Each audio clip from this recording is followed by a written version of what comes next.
Hello, everyone. Welcome to the first edition of ASLI's news program, which we've called Book Café.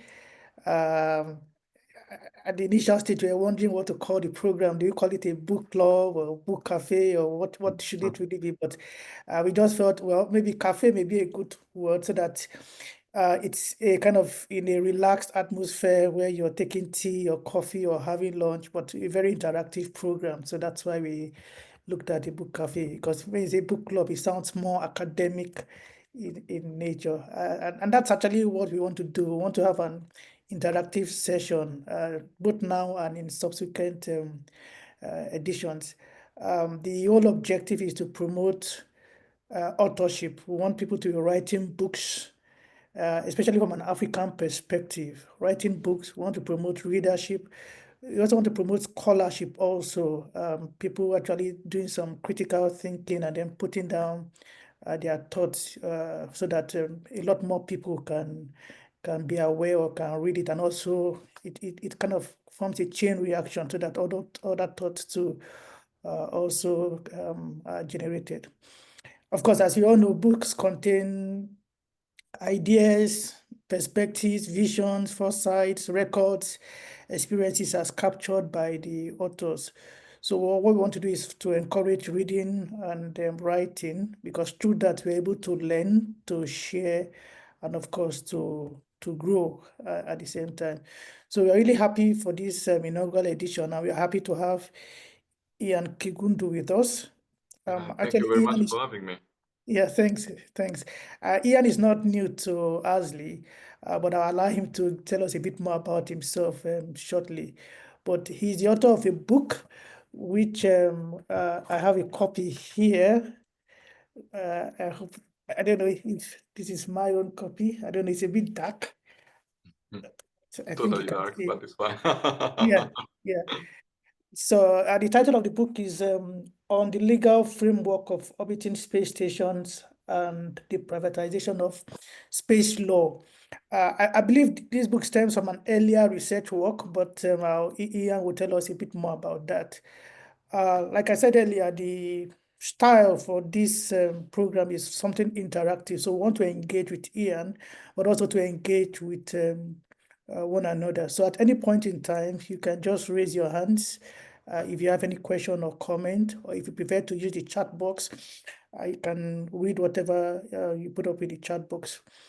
And then I also encourage that if you are not speaking, then we can keep ourselves muted. But I really encourage that we have interaction. So once again, thanks everyone for joining. Ian, to start off, you are originally from Uganda, Yes. but I am also aware of your connections with Italy, Rome. Would you like to tell us a bit about yourself, your background? Yes, absolutely. Thank you again for having me. And yes, it is almost lunchtime, but I'm quite sure that we are going to provide plenty of food for thought. So, Right, yeah. so hopefully our listeners will not be starving. So, well, yes, my name is Ian Elly Ssali Kiggundu, and well, I was born and raised in Rome, so I am Italian, culturally Italian, but I was born and raised from from a Ugandan family, and of course, this imprinting is has been, very crucial for me because it shaped, my worldview because I was not raised in a monoculture uh, environment, and so this allowed me also to make some thoughts. And my father actually came after here in Italy. This is an interesting story because it's actually the result of the brain drain of Africa, because he obtained an advanced certificate, I think, for top level exam that was held by some important school in the East African community. Uh, and he was one of the three recipients of the scholarship, with which he left then Uganda and came here in Italy, although he was undecided to go to the Soviet Union because in terms of what he was specializing in, and I'm talking about electronic engineering, even the Soviets, I mean, were quite advanced at the time. So he finished his studies and he entered into Telespazio, which is a joint venture between Thales and Leonardo, which at the time I think it was called Finmeccanica. So yes, and then there was me. He was just throwing these satellites, I mean, at me when I was a little baby. And honestly, I wasn't really, when you consider your parents' job is something that you actually want to be far away from. I mean, that is his job. I mean, you don't want to have anything to do it. But then, acquired some professional experiences at ESA, then Linklaters. I wasn't really the person that my father wanted me to be. And so an engineer or a doctor ended up being involved in law and in music with piano. And so, I mean, very far from that. But what we have in common indeed is this.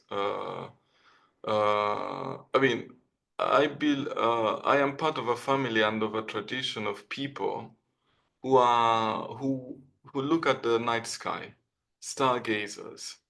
So, and this, no matter how much I fought against it when I was a teenager, it ended up like being in the family line. So yes, that's me. Sounds good. And like I think I mentioned to you earlier, I've spent quite a lot of time in Italy. Mm. My master's was at Politecnico di Torino, Amazing during institution. that some years ago. And then I think 3 years ago, I was at Firenze at Mm, UI for mm, another fellowship, also trying to understand that the European space system. mm. But what led you into space law? Yeah, I think it's safe to say that your discipline or your field is space law. How did Yes. you get into space law?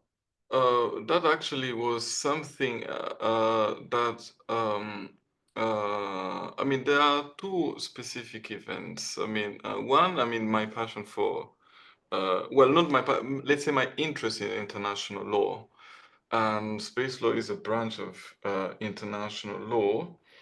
And then, I mean, basically the engineering marvels that we have witnessed in the last 10 years. I mean, I remember seeing the Falcon Heavy, and the boosters, landing vertically. And I was like, oh, that's poetry.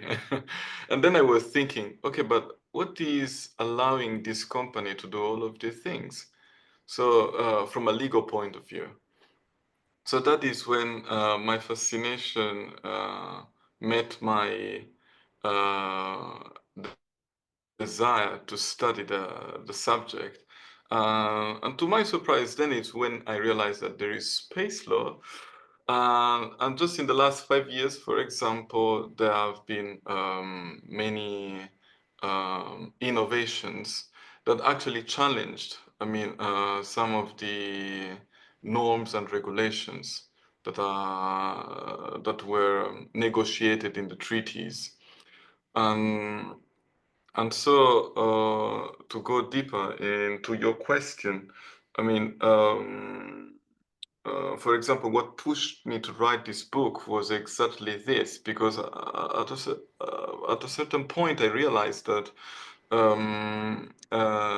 we are fundamentally working with concepts that are not, I mean, that a good part of humanity not entirely share, and that actually is getting us to consequences that maybe do not help to contribute to our cooperation and to the maintenance of peaceful of a peaceful understanding of each other. So, so yes, this basically is what I mean. My journey with space law was in. Then, of course, there were uh, um, the courses that I have attended, promoted by the Space Institute Micro in Canada, and then also the amazing course on African space strategy that ASLI promoted. I mean that also further, I mean, helped me to understand the point of view of legal experts and policymakers and engineers in Africa. So yeah, this is where my um, interest in space law lies. Great, great. And it was nice to have you during the African Space Policy and Strategy course. Thanks for your participation. The book, like I said, gone through the book, and is it connected in any way to, because there are mentions around your dissertation. So is it connected to some previous research you've done, or this is just a standalone idea you just wanted to put forward? Yeah, it started as a dissertation, as I mentioned before, my final years of law school in international law, and then it developed, and so I decided to write this book. And this book fundamentally, I mean, it may strike us funny, but the idea came from a prominent member of the Nazi Party. I know that it may sound strange. I mean, considering this Nazi hysteria that is mixed with conservatism that we are witnessing in Europe. But the German jury, but I'm referring to a German jurist and political theorist that was very important in Europe in the last century. And this guy is called Carl Schmitt. And specifically, his book is Der Normos der Erde. I'm sorry if I pronounce it badly for our German audience, if there is anyone speaking any German. But in English, is the normos of the earth. And with normos, he refers to the unity of all. It is intended as normos as the law, intended as the unity for order and orientation. It is strange because it is a theoretical work on the foundation of international law as it emerged after, the discovery of the New World, until the ending of what he argues is its end in the 20th century. I mean, in this book, he describes, I mean, the Eurocentric global system of international law, and which lasted for 500 years. I mean, this is important really to understand. It lasted 500 years. And throughout the books, I mean, he goes through and explain a lot of things that today we disagree with entirely. For example, just today there is the 150th anniversary of the partition of Africa by European powers.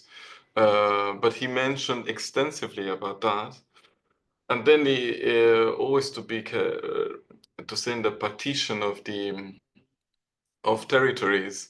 He also discusses about the partition of Poland that he describes as something systematically appropriate because he says that the Polish government was not exercising sufficient control over its territory to constitute a state. And then he basically says that the Belgians destroyed the European public international law. So, I mean, it is a fascinating reading that gives me two ideas, I mean, that I included in the book. And I repeat again, I mean, this was a very influential figure. I mean, for those who are not familiar with it, I mean, in Italian law school, you still study him. Maybe not this book. I think it's very interesting for people, I think, outside of the Western, not that are not living in Western countries. I think that this book is really interesting because it is eye-opening.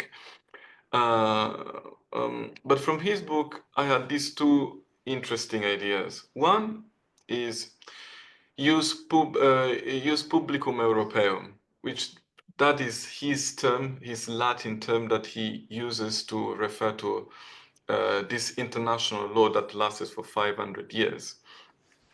And then it is something that he wrote in the foreword, specifically at the end of it. And I would like to mention that here.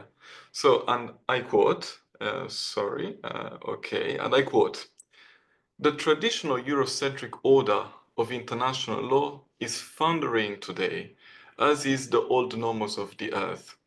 This order arose from a legendary and unforeseen discovery of a new world, from unrepeatable historical event.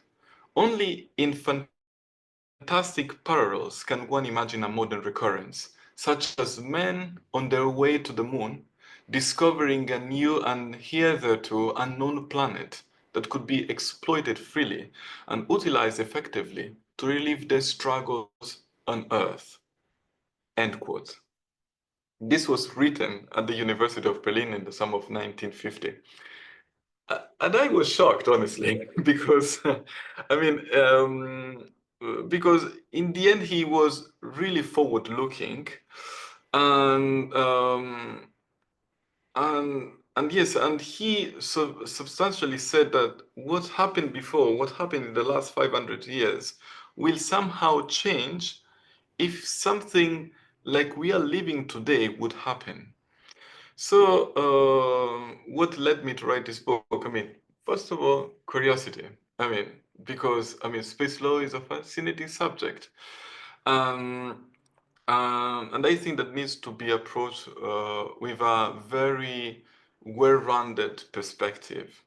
And then, um, in this book, I mean, I exposed the main challenging themes, such as the issue of cultural heritage of mankind, space mining, sustainability of both rockets and spaceports.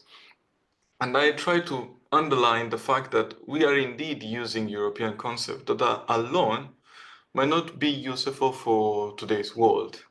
So I mean, the objective is not to make international law more inclusive. I mean, I don't have that power, and I also find the term rather superficial. But the goal is to ensure that it genuinely reflects the diverse way in which, I mean, different cultures understand humanity and its relationship with the cosmos. So the central thesis of this book is very simple in the end. I mean, we need to engage in dialogue and truly understand one another. And so I believe that some concept from cultures outside the West will be essential, I mean, in addressing the challenges that lie ahead. Thanks a lot. Like you said, there are many issues that you try to address in the book, issues which personally I actually think that could be, each of them could be a book on Oh, their yes, absolutely, absolutely. I just wanted, to try to, even to tell myself, I mean, where we are going, and not just because I know the destination, but to figure out exactly when all these things started. That's the reason why, I mean, uh, it is important. It is important to see things into the perspective also of the legal history of that. Because otherwise it's very hard to comprehend certain things that maybe I will also um, say or even read from some parts of the book. But yeah. one of the things I also observe is that you are kind of systematic in your writing of the book. So you try to build up different issues until from the beginning to the end. And I wanted to try and look at some of these issues a bit closer, starting from the issue of the definition and delimitation of outer space, which continues to be an agenda item at Corpus even up till now. Why Mm. is this still a perennial issue? Well, there are many interests because also in terms of jurisdiction, I mean, in the past, um, the idea was until to which point a state can exercise its jurisdiction. So now it is commonly accepted that it is 100 kilometers above sea level. Um, but there are certain countries that do not believe that, and the United States is one of these countries. And so you have, for example, blue origins or well, sorry, not blue origin. There is galactic, Virgin Galactic, that for its suborbital voyages, he says that, I mean, these voyages do not cross the Kármán line, but still, I mean, the passengers are called astronauts. So this brings so many problems, so many challenges, but from the point of view of a market-oriented perspective, it makes sense because you can still claim that you are in space. But then from the point of view of state, that could be a problem, and this was a problem in the early stages of the 20th century, because rockets were not still developed, at least not in the first years, and still there were states were concerned about this technology that could undermine their sovereignty and even state power.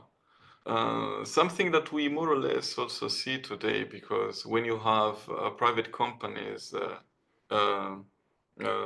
in orbit, but you were not the state that registered them, and you are a state that maybe do not have the space capabilities to even, say those satellites to not cross the sky. I mean, who is more powerful? I mean, a private company belonging to a certain state, or the state where this object is flying over. So this is surely a matter of a contention, and the reason why there is no there is a consensus, but it's not written. The consensus is 100 kilometers, right? Yes, of the camera line. It was also the Astro. I mean, it was. I mean, I wrote that somewhere, but there is this general consensus. But it is not something that was agreed in the UN, although many times in copious, I mean, it has been in the agenda, in the working agenda of the committee. And another thing we talked about has to do with mineral resource, space resources, or space mining, which is also an issue these days. And if you look at what's happening in some countries like US, Luxembourg, and even at Corpus, there's a working group now that is supposed to look into the issues around space resource mining. I just wanted to read a section of the book, page 24. If you're there on this, somewhere in the first paragraph, that part that starts with the treaty endows the moon and other celestial bodies with on Page 24, you said. Yes. So the very last, in that first paragraph, the last one or two sentences, it says a valid property right over immovable assets exists solely within the legal framework established by a sovereign state, pertaining specifically to properties over which a state exercises its jurisdiction. Consequently, in the absence of any claims to sovereignty in space by states, there can be no entitlement to immovable property on celestial bodies within space. Yes, I Would you like mean, to expatiate on that? that is, yes, a valid property right over immovable asset exists solely within. I mean, this is one of the principles that governed the acquisition of property rights on resources here on Earth. in space is kind of different because there is this distinction that they're making, and actually, because in one way the treaties do not really allow. I mean, the treaty on the governing principle for the activity of space in for exploration and use. I mean, the OCT, which is fundamentally the foundational treaty for space activity. I mean, does not really allow space to states to acquire um, some property rights unless. But there are fundamentally different interpretations about this treaty, and that actually is the moment where we are. Where you see different approaches and different interpretations, because one thing is what is written, one thing, and the other is what states is the way states interpret the treaty for their own interests. Of course, they cannot really go a beyond the meaning of the single terms. This is something that I actually spent so much time into, because there is where you see the United States and Luxembourg, for example, very active.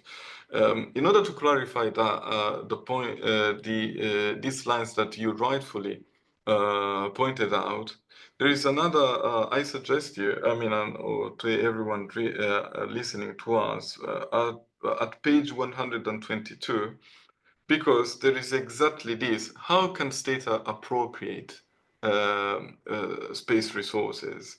I mean, and you see at page 122 that there was this law during the summer of 2017. I mean, the Chamber of Deputies of the Grand Duchy of Luxembourg that passed a law on the exploration and use of space resources. And Article 1 says that space resources are capable of being appropriated. So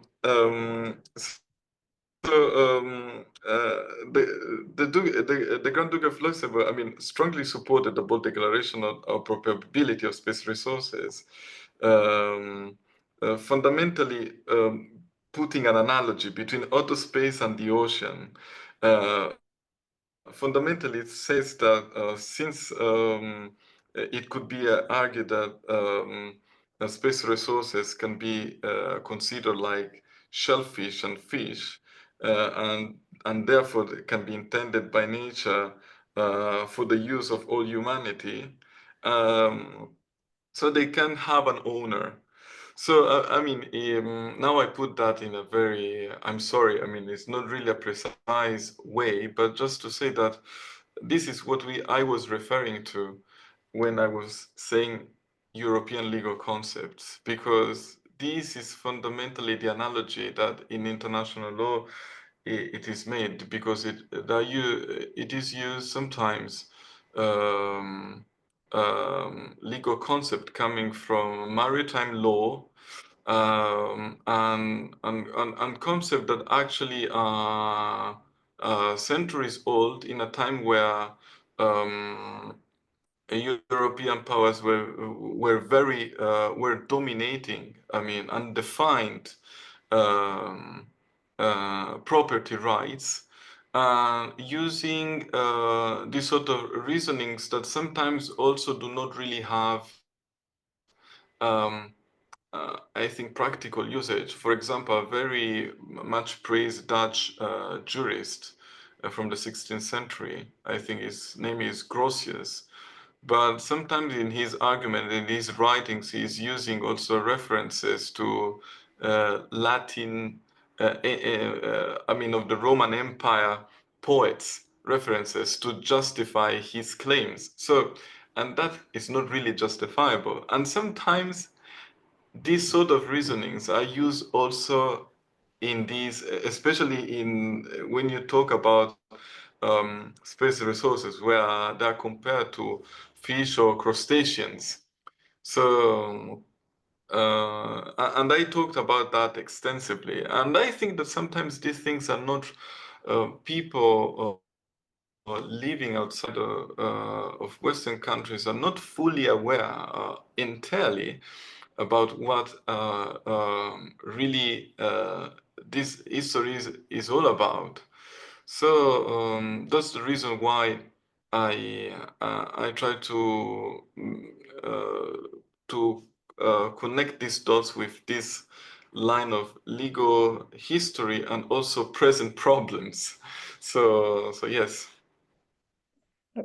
Thanks. Participants, you're welcome to join the conversation. You can just put up your hand and then I can just call you to speak. But if you're comfortable with the chat box also, it's fine. There's a comment from Joanne. I guess you know Joanne. If Joanne is one of the space experts in Africa from Kenya. She's on the board of the Kenya Space Agency. Oh, Yeah, and also on the board of the International Space University. So she's asking if you could comment on the concept of territoriality as it relates to sovereignty in the context of space resource mining.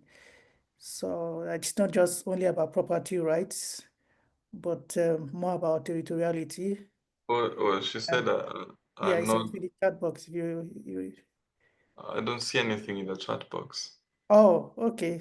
That's strange. But let me just read it out. Could the author comment on the concept of territoriality as it relates to sovereignty in the context of space resource mining? More than property rights, the crux of exploitation of resource. Okay, okay. I see why you don't see it on Hmm. the chat box. I think it was a mistake. She sent it to me direct. Okay, so that's it. I'll put it on for everybody to see. Can you see it now? Okay, could the author comment on the concept of territoriality as related to sovereignty in the context of space resources money? More than property right, the cruise of exploitation is about territoriality. Looks at the Artemis and LRS formats. Oh, yes, for sure. That's actually one of the points of why the Artemis Accords are rather problematic because they establish a sort of zones where states, where a specific state says where they are working on the surface of the moon, and does not allow other countries to interfere with that. I mean, the countries that participate in the Artemis Accord and that have signed these, which does not constitute a treaty. I mean, it is an agreement amongst sovereign states. And I actually think it is an attempt of the United States to push its interpretation of property rights on space, actually. So, so, so in the context of space resources, I mean, there are different interpretations. Actually, there are three interpretations. One literal of the treaty on of the outer space treaty, one moderate, and one which is completely radical. And the United States actually is part of the radical approach of that. So, I mean, they don't actually, they consider that what is written in the OCT is completely outdated. Um, and I think the Artemis Accord, I mean, sometimes this was hailed as something that innovative. And of course they say it. I mean, of course, I mean, there is nothing wrong, I mean, for the United States and its allies to promote their own interests. Because of course, this, what is the end goal? Also to change or at least to give some um the end goal is just to move this interpretation, because they cannot do it alone. I mean, you cannot really change the interpretation which is of a treaty which is widely regarded and ratified by many states around the world, um, just by yourself. You need you need countries involved in what you're doing, and I think that they are betting to also on the technological side. But as for sovereignty, um, you cannot really exercise it in space. Although the weakness of the treaty is that it has been written with a not precise terminology. So now we are seeing this, let's say, this sort of confrontation. But sometimes I think that this confrontation in interpretation is mild, because we are kind of excited in a way, and a good reason to be, of the technological advancements. But we don't have to think of space law as the law of sci-fi fiction, because yes, it's cool, but we are talking about real people and real consequences. And so there has to be some involvement also for the rest of the world. Their idea of sustainability, their idea of the cosmos, because which maybe can even move away from the idea of property, or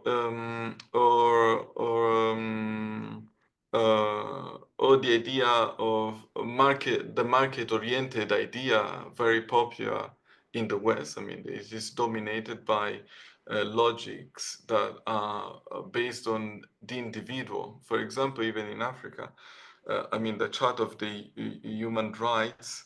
I mean, I was baffled to read that actually it says that the individual has also some duties in relation to their families. I mean, so that is completely different from the idea of human rights in Europe, for example. But this has to be also translated to what people do in space, because otherwise we end up in a situation that already happened. I mean, the discussion of property rights, that was actually what many European, when they went to the New World or other places around the world, I mean, how can we legally say that this is ours? I mean, and so they end up, and these were discussed in copies in the working group of for the space research activities. I mean, there were many countries that raised these questions. Um, uh, and I really followed with interest. I mean, these sort of discussions. So so yes, I don't know if I responded entirely, but I mean, in the book, I think that at page 122, 123, there is plenty of food for thought. Yeah, there's also a section in the book where you discuss extensively about the Artemis Accords. So if I may ask, what would you advise as for, like, let's say, for the African Union or for African countries, if we want to have a common African position regarding space resource mining, regarding Artemis Accords? What, from your point of view, what should it be? Well, first of all, not to welcome Rwanda and Nigeria because they signed. No, I'm just kidding. Well, Angola also signed too, so that's Yeah, three. exactly. Yeah, yeah. So I mean, those three countries. No, I'm kidding. But I think. And the Angolan president is now the chair of the African Union, so he can influence things. Yeah. Well, I think that it's complicated because I think first of all that we don't really have um, w- mm, how can I say that? I mean, the point is, first of all, there has to be a different narrative of Africa, and I'm happy to see around the world currently that many people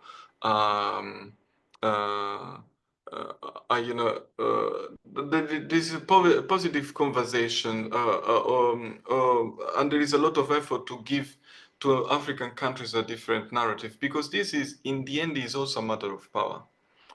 I mean, it is a matter of power because in order to set rules, you also need to I mean, we don't really have to follow the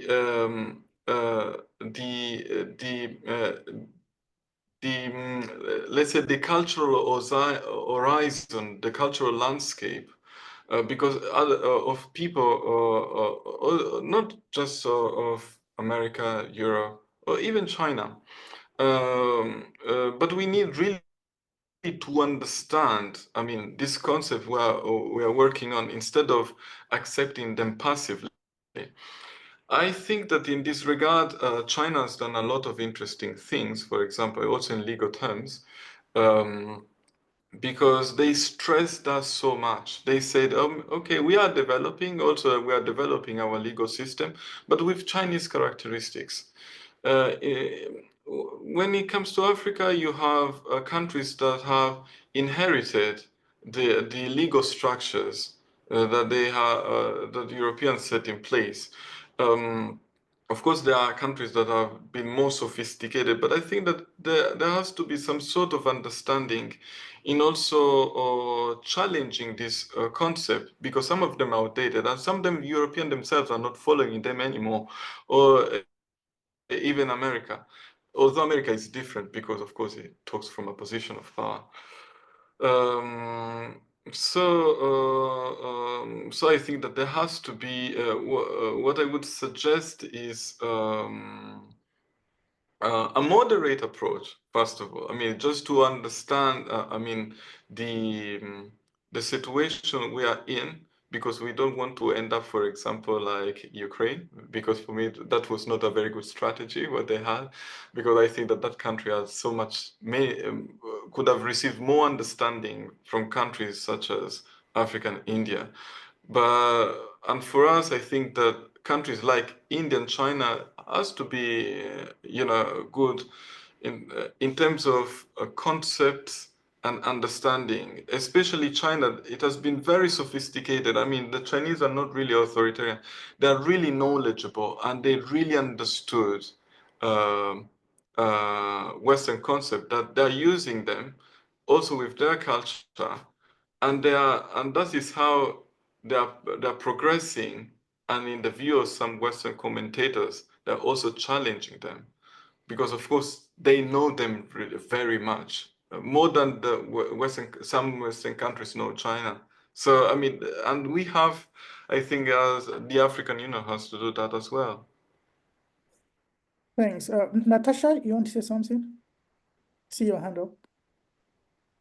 Hello.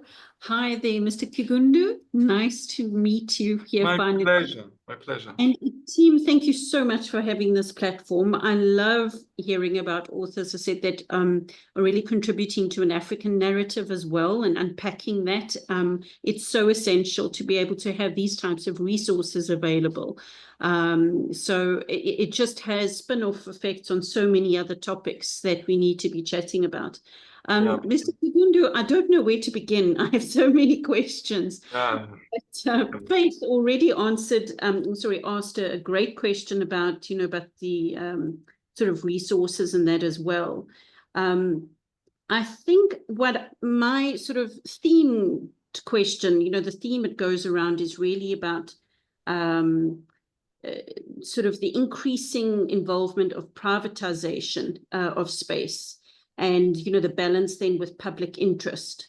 So perhaps I could sort of formulate my question to you, is that how would you perhaps address any ethical concerns related to this privatization of space, and such as resource exploitation that Faith touched on, and then the potential environmental impacts, but also my burning sort of point is how do we ensure that the benefits of that space exploration is shared equitably among nations? Because, you know, it's a fact that we won't always be ahead and we'll not always have sort of boots on the ground, for want of a better phrase. I'll hand over to you. Oh, thank you very much. Oh, well, there is how we address privatization and also the challenges of space planning or space resources. Well,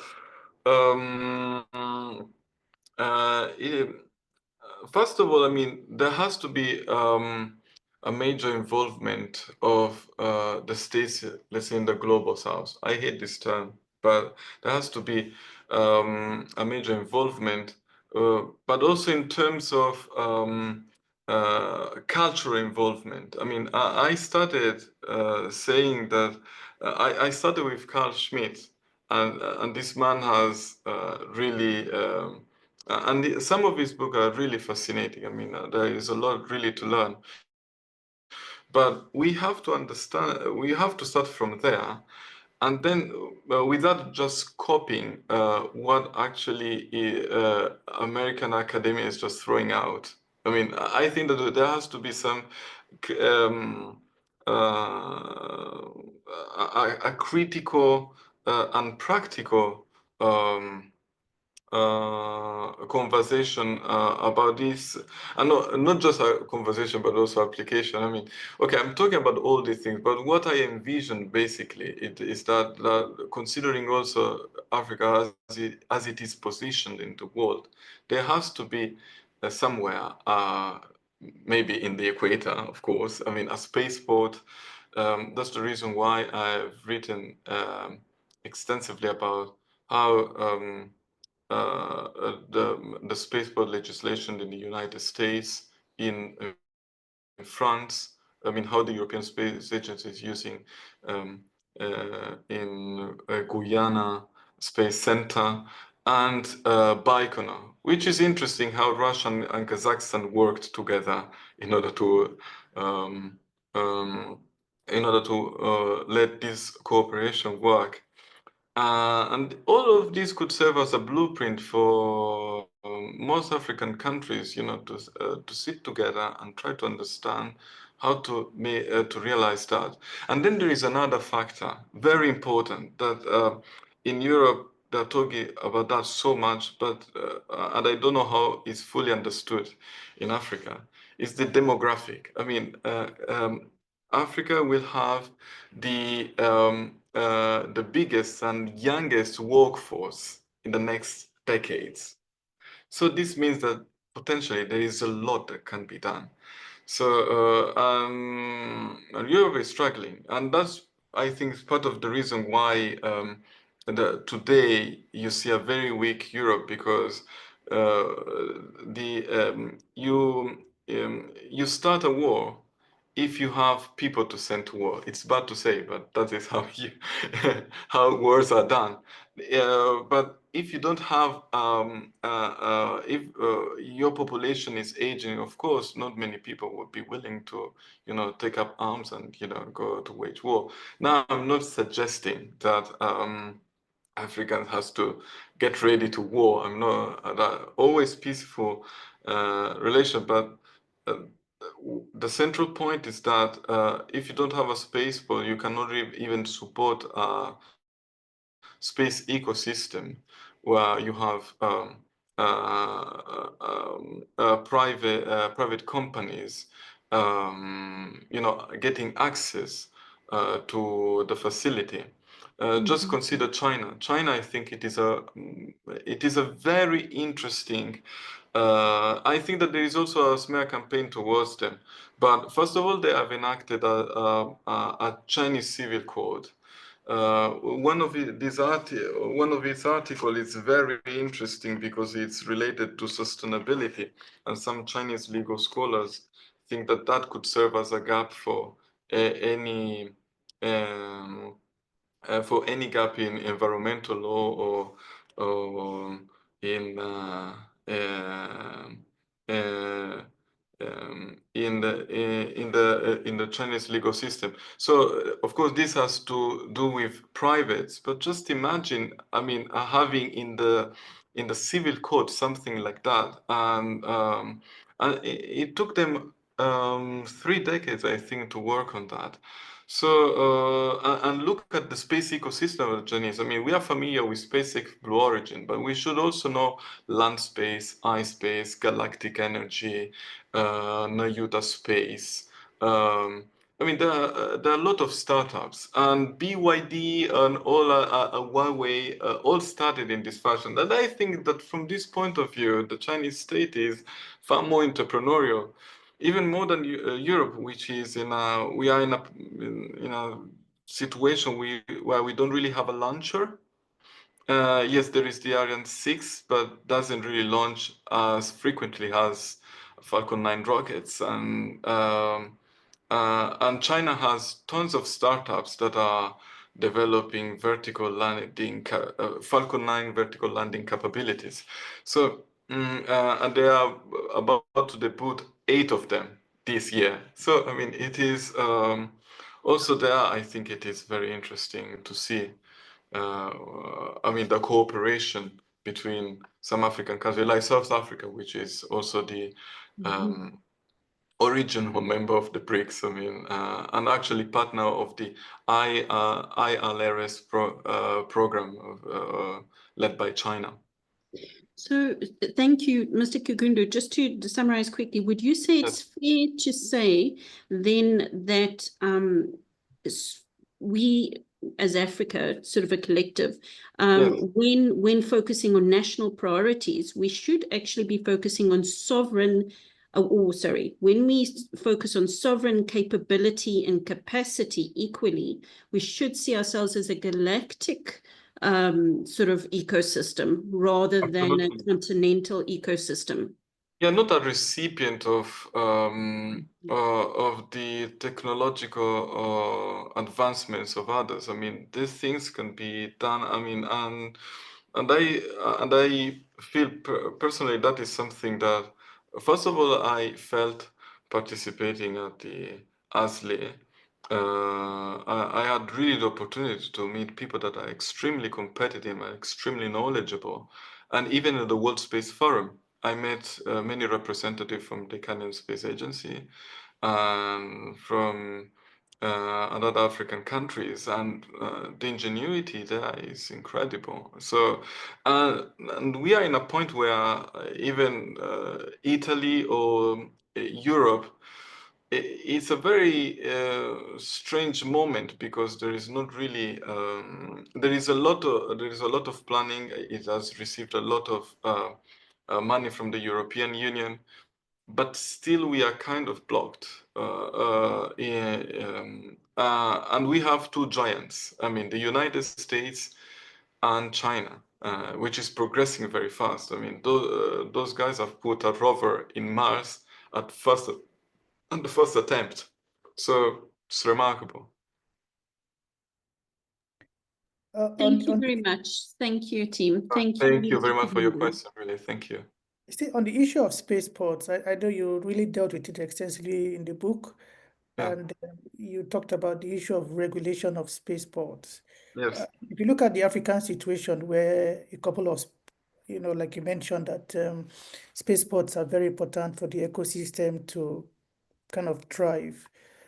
So we have effort in different parts of the continent. You mentioned South Africa, there's Kenya, there's Djibouti, which is being supported by China. There's something going on in Nigeria, and I think some other people may be interested in setting up spaceports. So maybe 2 in 1 question. One, what's your thought about the viability of these spaceports? And then secondly, what's your thought about regulation as you contained in your book? The regulation, I think that the viability, I mean, of course, the best places are the ones in the, I mean, of those countries located in the equator. So I think that it is possible, of course. I mean, There is also some environmental assessment that have to be conducted because, of course, I mean, a spaceport is a very big infrastructure. So, but I think that it's really needed. And then about the regulations, um, there are many, because there is one. I mean, it is interesting because I listed, as I said before, regulations from the United States that is building spaceports at an interesting pace. But even China is doing a lot. I mean, land space, China Space Company, they own a spaceport. Because of course they kind of compete in China between the state-owned enterprises and private companies. I mean, there is this competition between these two companies. And then there is the French approach, where where you have a regulation, but then you also see the ESA getting access to the Guiana spaceport. And so it is interesting to see a national regulation of just one spaceport. The United States has many different spaceports. Just one regulation that, I mean, in order to guarantee the competition between also the companies. And then you have the Russian and Kazakhstan cooperation, because Kazakhstan was part of the Soviet Union, and after the collapse of the Soviet Union, there are agreements, there are signed between them, and it's interesting to see the relation between them and how they approached also each other's interest. So, and I think that there is one of these three could serve as a blueprint, surely for the African Space Agency, because maybe it could be at the head of this project, and then other African member states could cooperate. The African Union, I mean, is not really, I mean, legally speaking, I mean, not, I mean, it has its legal instruments to enforce its laws or its guidelines. But surely I think that together with the inauguration of the African Space Agency, I really hope that, I mean, we can have, even in a short time, maybe in 10 years' time, a functioning spaceport. Because again, I mean, the great the great point that Africa has is its population. I'm not referring just to youth, because there are also people like my father.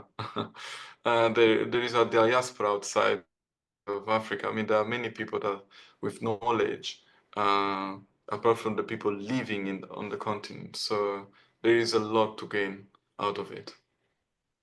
And that diaspora needs to be harnessed.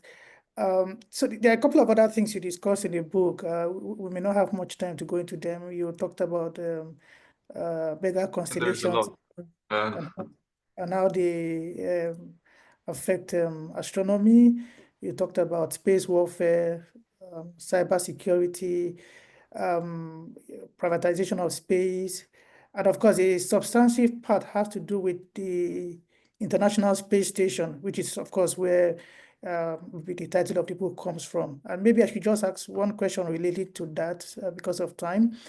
In the book, you describe the different frameworks that guide the ISS in terms of, so that which is making it very functional. So the treaty kind of documents that were signed, the MOUs between NASA and different space agencies, and then other agreements. And it's like you're touting the ISS as like a model for cooperation, but also for building capability. And I'm trying to look at it from the African perspective, looking at the diversity in Africa, different levels of capability, different levels of interest in space, different levels of GDP. How is there a way we can, what can we adopt kind of from the design and implementation of the ISS? What can we adopt for that into the African situation? I don't know whether you are aware, there was a time we had this ARMC project, African Satellite Resource Management Constellation, but somehow it didn't gain traction. But we still want to see this intra-African cooperation coming up, and you mentioned the African Space Agency. So how can we adopt from the ISS the frameworks, the organization, the implementation of the ISS within the African situation?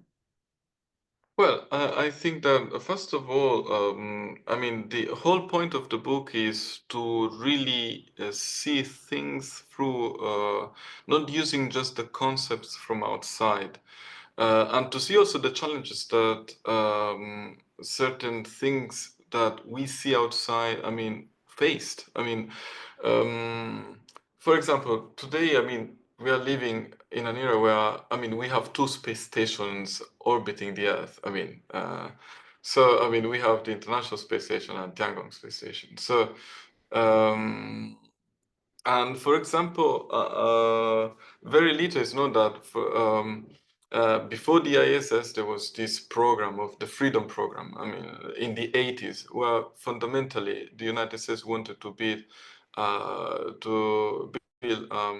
a space station on its own in low Earth orbit.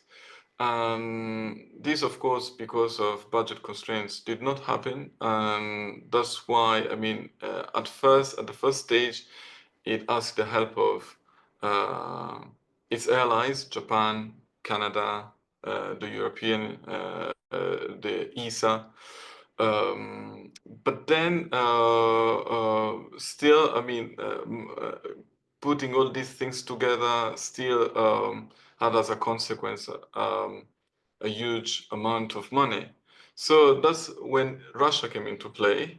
And actually, the participation of Russia, this is not very much known, but actually helped to maintaining a balance of power regarding its criminal jurisdiction. Because if there was any crime, I mean, of course, the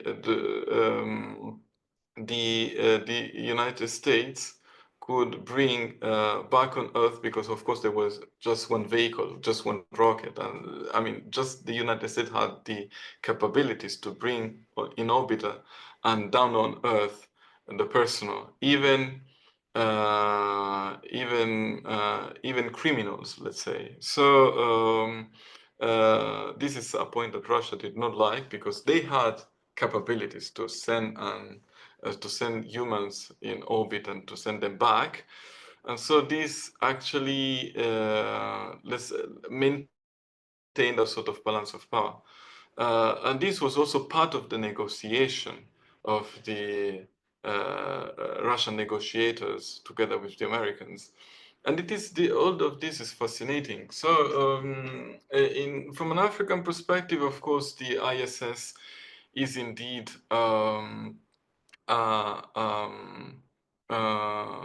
an example.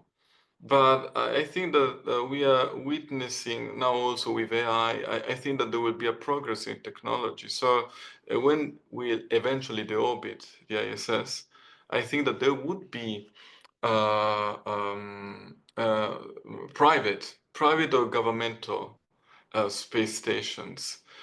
And I think that it's important to know the regulations in order to take examples, see them, even copy them, and maybe elaborate from them in order to see to the current circumstances that African countries find themselves in, or the goals that they want to achieve.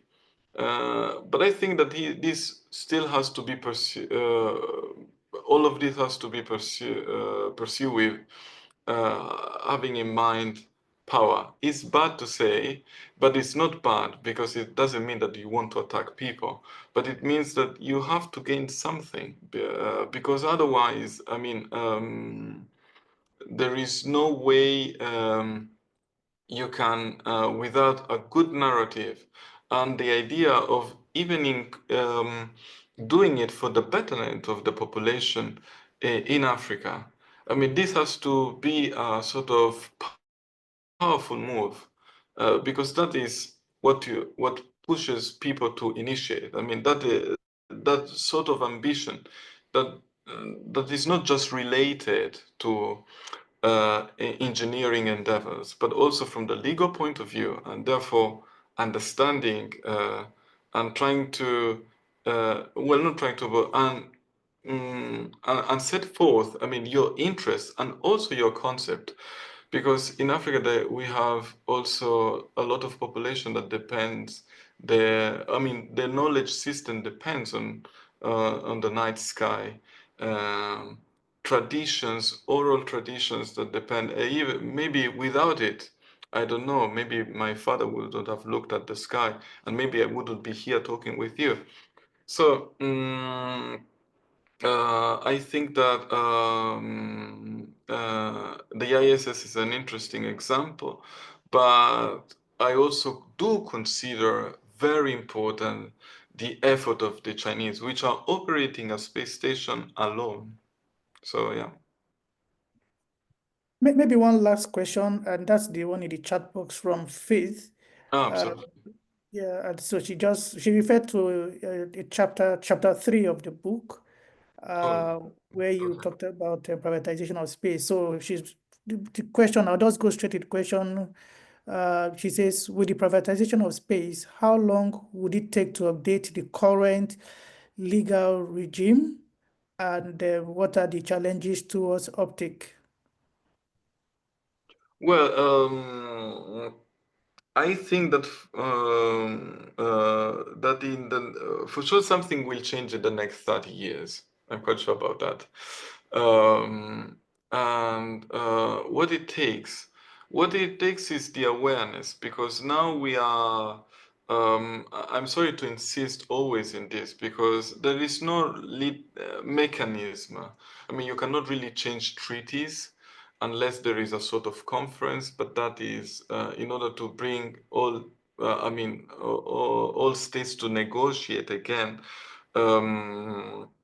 It's quite hard. That's the reason why, I mean, the United States is using the Artemis Accord. I mean, for me, that is the main goal, because it is a very smart way to change the rules without actually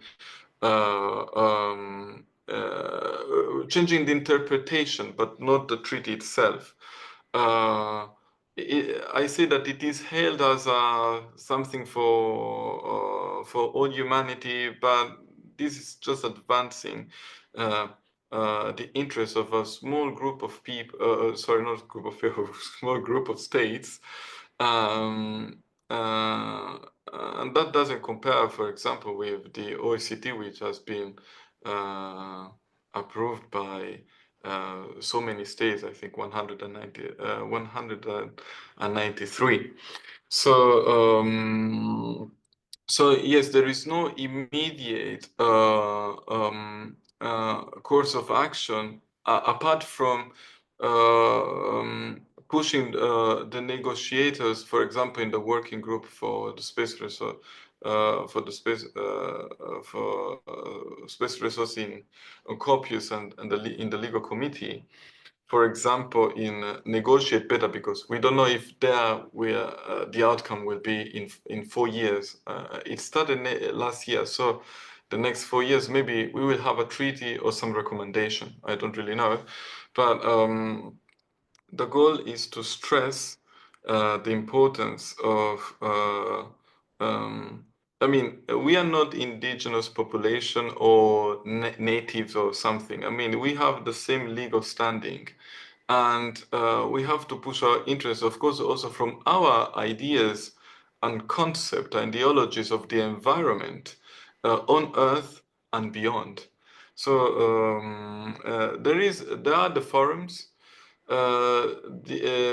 the United States is pushing their agenda with diplomacy, with the Artemis Accord, but also from the technological side, of course, because if you get there first, you are able to define the rules better.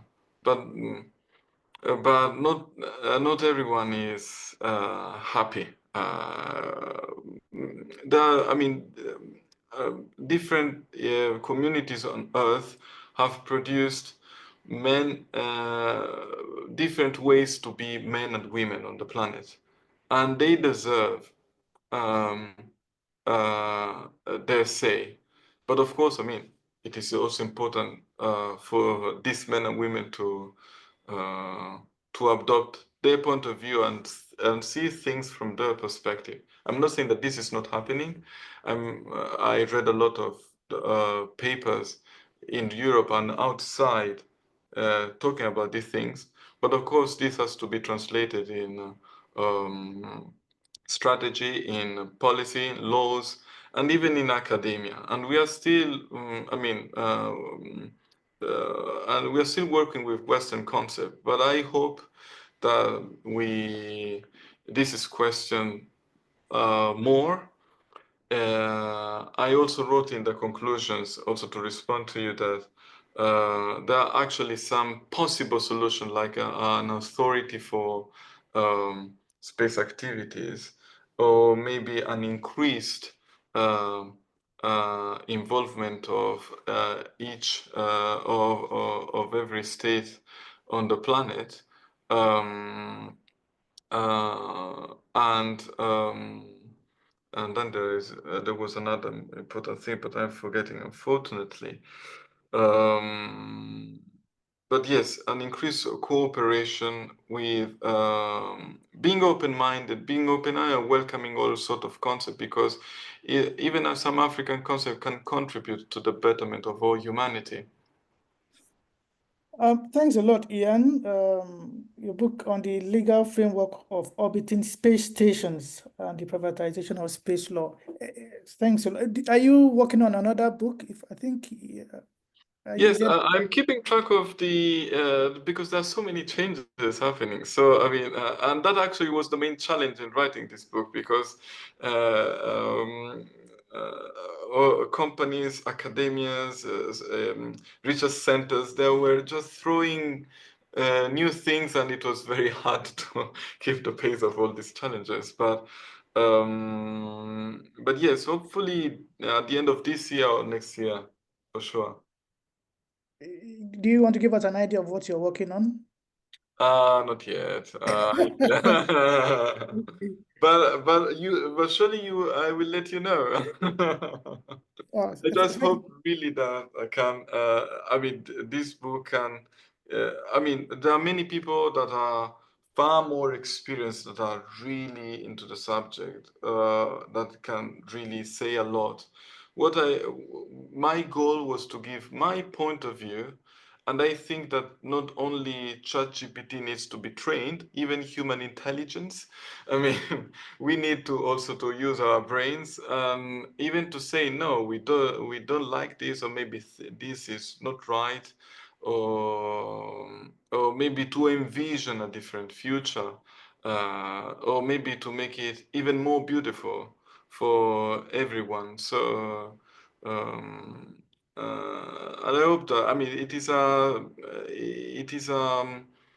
time of great uncertainty. So I think that the more we talk, the more we discuss, the more there is this exchange of ideas and perspective. I mean, I did my part. I hope that I hope it's welcome, appreciated, and even if it is not, I mean, I encourage everyone to write me in any way possible, or to get in touch with me through my website, which is iansali.com, and leave any sort of comment. And really thank you for the trust and for enjoying my work. No, a lot more thanks to you, because it's a great work. I know it's a lot of effort trying to Indeed.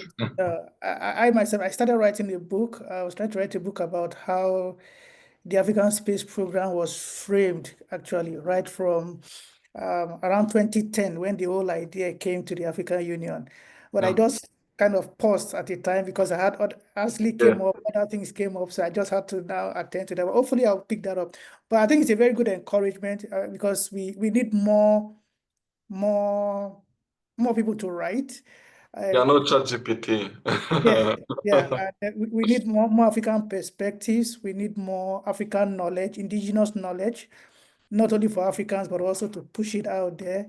And Natasha is working on a very nice concept around national identity in space, sovereign identity, which is a concept Africans need to really come to terms with. And I'm hoping that maybe she also consider writing a book on that also. In 2100, it would be interesting. Maybe what Natasha is writing would be mainstream, and probably she will be the one of the author that those people will refer to.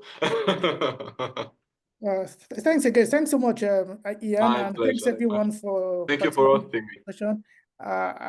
I mean, I'm hoping that maybe if we can do this for a start, maybe every quarter. I already have a book in mind for the next edition, which I think will be either the last week of April or early May.